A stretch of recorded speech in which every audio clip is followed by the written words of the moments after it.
The room went dead silent. Cameras were rolling, but no one dared to blink. Denzel Washington had just leaned into the mic during a live panel interview and dropped 6 words that detonated like a political bomb. Ivanka texted me. Ask her. Across the studio, jaws dropped. The moderator froze mid-question, her eyes darting between Denzel and the producers behind the camera. The screen behind them had just shown a split image of Donald Trump at a recent rally and Ivanka stepping out of a car in D.C. No one expected Denzel to mention her, let alone claim they'd been in contact. Jimmy Fallon, sitting at the end of the panel couch, gave a nervous laugh. Wait, what? Are you serious right now? Denzel didn't flinch. He turned slightly toward Fallon and said, Why would I joke about that? I'm not here for ratings. I'm here for truth. Gasps rippled through the live audience. The panel, which had started as a light discussion about celebrity activism and political hypocrisy, had just taken a hard turn into explosive territory. And no one was ready for it, least of all Ivanka's father. On social media, clips began to flood timelines within seconds. The hashtag Ivanka texted Denzel trended before the show even cut to commercial. Phones buzzed. Screenshots flew. The Trump camp was silent, but insiders were scrambling. Back in the studio, the moderator tried to regain control. Denzel, for clarity, what exactly are you implying? He paused, then delivered his line like a man with receipts. I'm saying the truth isn't hidden in some secret basement. It's in your inbox. And if the truth makes you uncomfortable, maybe you should ask why. The tension in the room hit a boiling point. Everyone could feel it. This wasn't about gossip. This was about something deeper, something personal, something that could shatter more than just political optics. And just like that, America leaned closer to their screens. What was a casual interview had just become a historic showdown. Backstage, producers were in chaos. The control room lit up with frantic voices. Zoom in on Denzel. Cut to Ivanka's file image. Do we have legal clearance for this? But out front, Denzel stayed composed. Not angry. Not wild. Just deliberate. Let me guess, he said, eyes sweeping the now tense panel, you're all going to pretend this is out of bounds, like I crossed a line.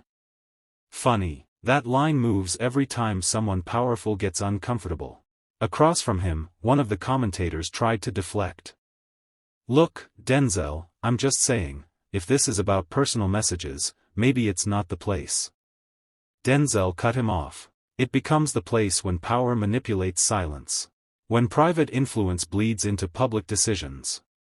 When the daughter of a president slides into your phone not to ask how you're doing, but to clear the air before a story breaks. There it was. The full implication. The room inhaled like one giant lung. Even the moderator froze, her cue cards trembling in her hand. You're saying Ivanka tried to silence you? I'm saying she tried to manage me, Denzel responded, voice low and deadly calm. Because if I talk, some very polished legacies start to crack. Not just hers. Not just his. But yours too, for covering, for soft pedaling, for pretending you don't see what's in plain sight. The crowd murmured. Someone in the back audibly whispered, he's going scorched earth. And he was. But not out of rage. Out of purpose. Denzel leaned forward again, hands folded like a pastor at a pulpit. When people in power send messages they think will never see daylight, that's exactly when you shine a floodlight. Not to shame. Not to cancel. But to warn. This country's soul is being bought, text by text. The studio didn't dare cue commercials. Everyone knew, something historic was unfolding. This wasn't just a celebrity moment. This was a reckoning, with family, with truth, with the very idea of what gets called newsworthy. And somewhere in a quiet D.C. office, Ivanka Trump was watching, her phone lighting up with the name she had once texted first. The silence that followed was surgical. No one moved. Not even the audience dared to breathe too loud. Denzel had turned a primetime studio into a courtroom, and he was cross-examining the entire political elite. One of the panelists, a former aide-turned-commentator, leaned in, visibly uncomfortable. Denzel, are you suggesting that Ivanka Trump attempted to obstruct something? A story? A narrative? I'm not suggesting, Denzel replied, eyes locked on him. I'm stating. And she wasn't the first. Won't be the last. But it's always the same dance, charm first, then pressure, then the threat of being disinvited from the rooms that control the culture. Cameras zoomed in. Social media exploded. Twitter threads were already quoting the line, disinvited from the rooms that control the culture. Hashtags like #DenzelTruth and #IvankaTexts trended within minutes.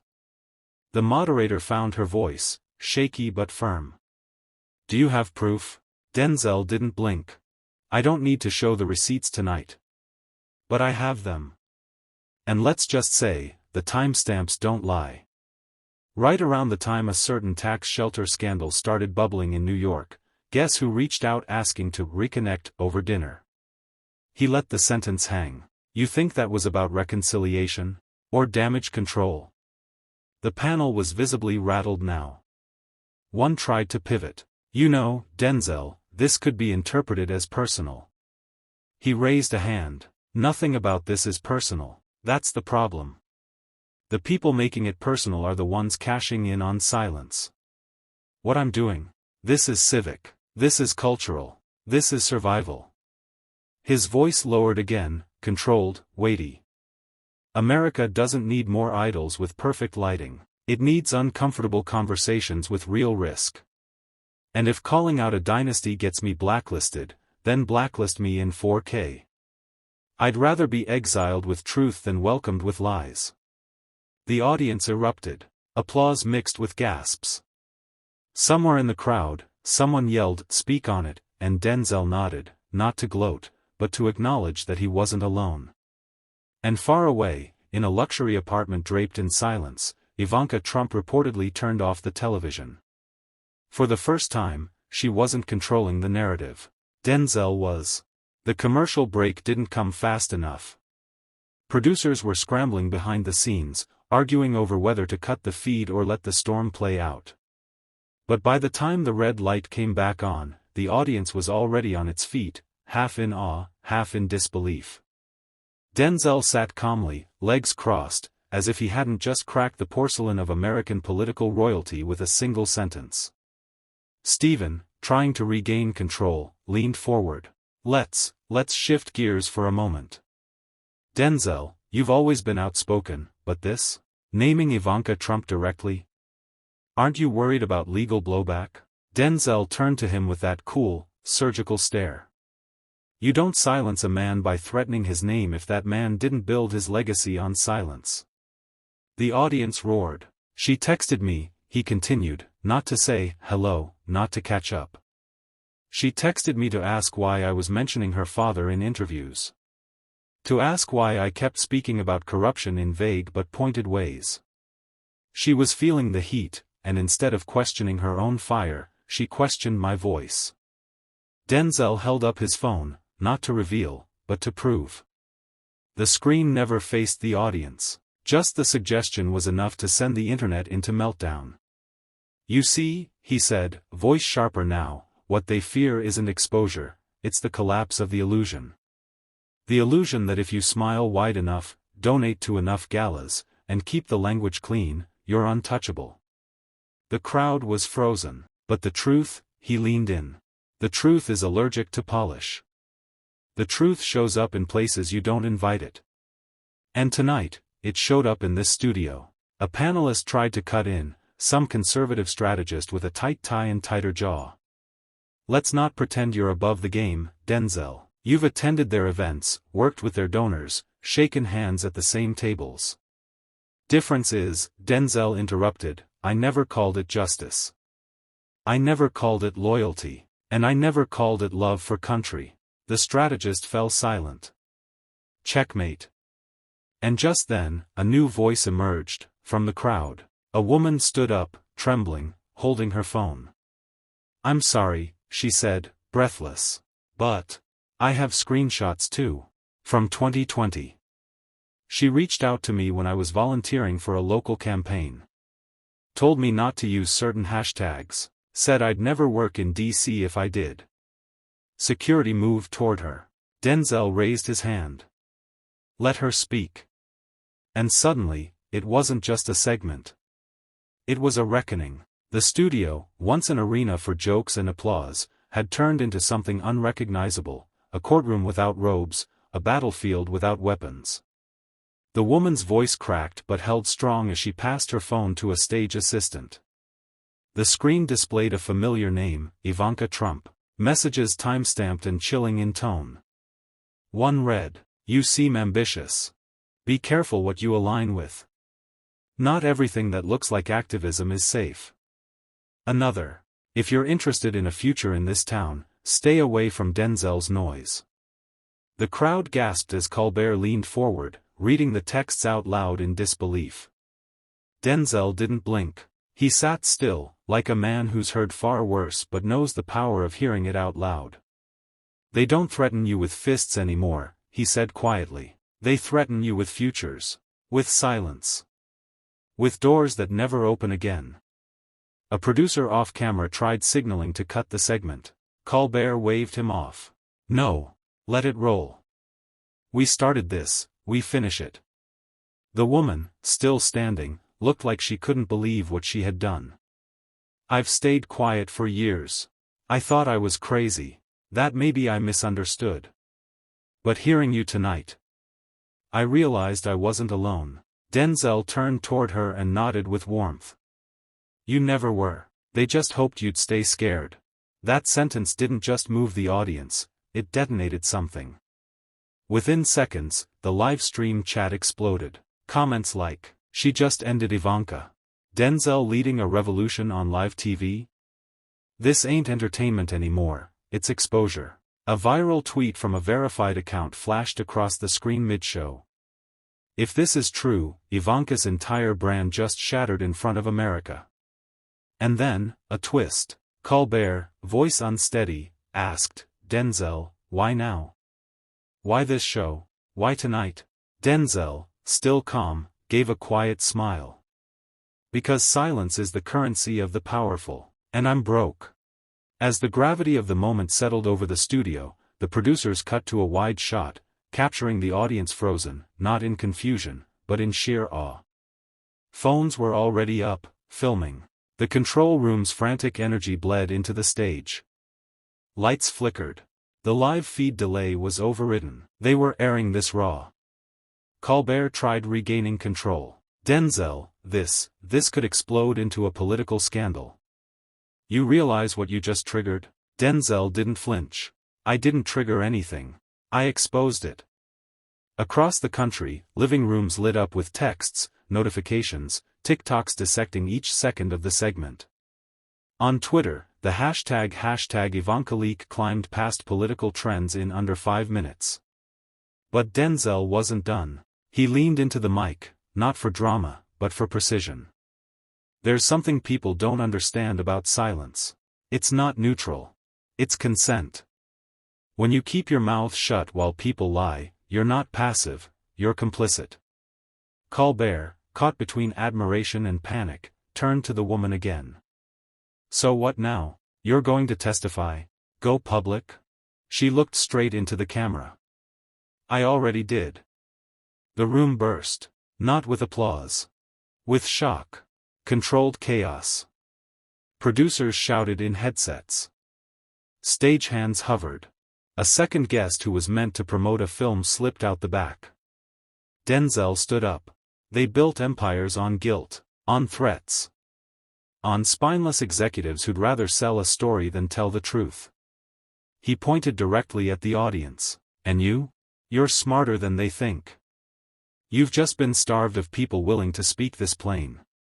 Backstage, a calm staffer from a major network whispered to a colleague, "This isn't a segment anymore. It's a movement." Even Colbert, master of satire, king of late night, had nothing left to say. He looked at Denzel and asked, "Do you think there's any coming back from this?" Denzel's reply was swift. "Depends who you mean by we." The air backstage was dense with chaos. Phones rang non-stop. Aides whispered into earpieces like it was a national emergency, and maybe it was. What had started as a late-night segment was now dominating every digital feed on the planet. CNN, Fox, MSNBC, all of them had switched to a breaking news ticker that read: Denzel Washington drops bombshell about Ivanka Trump on live TV. Inside the studio, the audience wasn't going anywhere. Not a single person moved. They were afraid if they blinked, they'd miss the next revelation.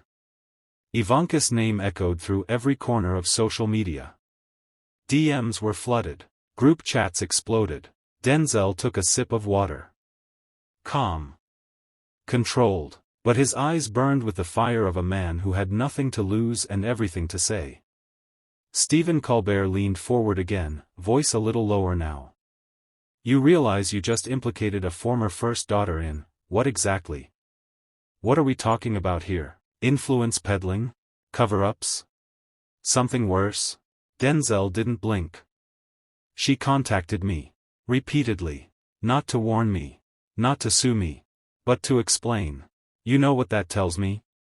Guilt doesn't sit quietly. It scratches, it claws, until it bleeds through the surface. The crowd collectively inhaled. Let me ask you something, Stephen, Denzel said, turning the table. If you had the power to bury the truth just to protect your own name, would you? Colbert froze. It wasn't a rhetorical question. It was a test, and the entire world was watching. I'd like to think I wouldn't, Colbert said carefully. Then you understand why I said what I said, Denzel replied. This isn't about clicks. It's not about revenge. It's about accountability. Just then, a message lit up on Colbert's tablet from the producer. White House Communications Director requesting statement time. Now. He looked up. They're watching, Denzel. The whole damn government. Denzel's voice dropped to a near whisper. Then let them. The silence that followed wasn't awkward. It was holy. Security tightened. Studio staff were ordered to stay put. Even Colbert's floor manager whispered into her headset, "Do not cut to commercial." Something historic was happening, and no one wanted to be the one who blinked first. Backstage, Trump's legal team was scrambling. Not over the accusation, but over the proof they feared Denzel might have. Inside the studio, the camera remained locked on Denzel's face. He wasn't done. You know, Denzel continued, turning slightly toward the audience now, this isn't the first time someone from that family reached out quietly, off the record, asking for silence. The audience gasped. Colbert held his breath. Ivanka wasn't the only one, Denzel said. Colbert jumped in. Wait, are you saying others from the Trump circle contacted you? Denzel raised his hand. I'm not giving names. Yet. Because this isn't just about politics anymore. It's about who we are when no one's watching. He reached into his blazer pocket and pulled out a folded piece of paper. No one expected this. What's that? Colbert asked. It's the original message Ivanka sent me. Handwritten. Signed. She knew what was coming, Stephen. She saw it long before the public did. And she tried to separate herself, but when you sleep next to corruption, it doesn't care who you are. The stench sticks. Audience members began recording with their phones again. Tweets exploded. Hashtag Ivanka Note and hashtag Denzel Leaks began trending globally in under 2 minutes. The paper remained in Denzel's hand, still folded. You gonna read it? Colbert asked. No, Denzel said flatly. Not yet. I want the American people to ask themselves one question first. Why is this letter more dangerous than 1,000 scandals? Because it's not about what was done, it's about who knew, and how long they kept quiet. Colbert stared at the letter like it was radioactive. Denzel looked directly into the camera. Ivanka, if you're watching, this is your chance to come forward. Not tomorrow. Not next week. Now. The studio fell silent. The red light of the camera blinked, capturing a moment that would be replayed for decades. As the final words left Denzel's lips, a silence heavier than any applause took hold. For a few seconds, the entire studio existed in a vacuum, no coughing, no murmurs, no movement. Just a collective awareness that history was unfolding in real time. And then, a voice. From the shadows behind the stage curtain. Denzel, what do you really want? Colbert turned, startled. A woman stepped forward, tall, composed, dressed in all black. It was Ivanka Trump. Gasps spread like wildfire through the studio. Phones flew up again. Even Colbert's jaw dropped. Ladies and gentlemen, he said, trying to regain his breath, we're, being joined by, well, by the person Denzel's been talking about. Ivanka walked slowly to center stage, her heels clicking like metronome beats against the wooden floor. She wasn't smiling. She wasn't posturing. She was ready to fight. I'm not here to deny the letter, she said bluntly. I wrote it, every word, and I gave it to you because I thought, foolishly, that you believed in truth, not theater. Denzel didn't flinch. You came to me because your father's empire was cracking and you wanted a way out before the collapse. The audience went dead silent. Ivanka stepped closer. You say you want honesty. Fine. But what you're doing now, dragging this out under studio lights, feeding a viral frenzy, isn't about justice. It's about spectacle, Colbert interjected. Ivanka, are you confirming that the contents of that note point to direct knowledge of criminal acts? She turned toward the host. That note was a confession of conscience, not a confession of crime. Denzel, calm but unwavering, opened the letter slowly. The crinkle of paper echoed through the studio like a thunderclap. I haven't read this aloud yet. I was giving you time. But if you're going to call this theater, then let the curtain rise. Ivanka's face tensed. She stepped back. Denzel raised the letter. Colbert leaned forward.